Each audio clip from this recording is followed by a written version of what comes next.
माझी विनंती आपल्याला राहणार आहे की यापुढे मी निवडणूक न लढवण्याचा निर्णय घेतलेला आहे। तब्येतीच्या कारणास्तव या पुढची निवडणूक कदाचित मी पाहणार की नाही पाहणार हे तर ईश्वरच ठरवेल। कारण पुढच्या निवडणुकीमध्ये मी असेल नसेल, पण या निवडणुकीमध्ये मी आपल्याला विनंती करणार आहे की रोहिणीताई या निवडणुकीमध्ये उभ्या आहेत।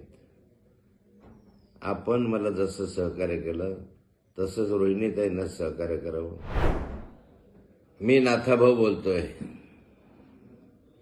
येणाऱ्या 20 तारखेला महाराष्ट्र विधानसभेची निवडणूक आहे। या निवडणुकीमध्ये रोहिणीताई खडसे या तुतारी वाजवणारा माणूस या चिन्हावर उभे आहे।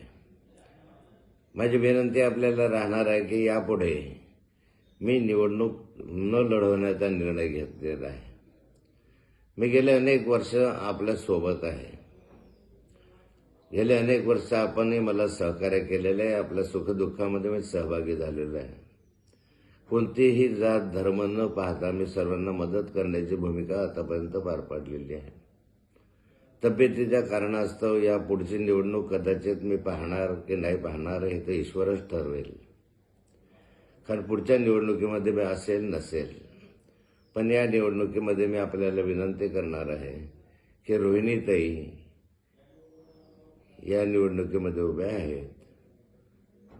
आपण मला जसं सहकार्य केलं तसंच रोहिणीताईंना सहकार्य करावं आणि रोहिणीताईंना प्रचंड मताधिक्याने निवडून आणावं ही विनंती।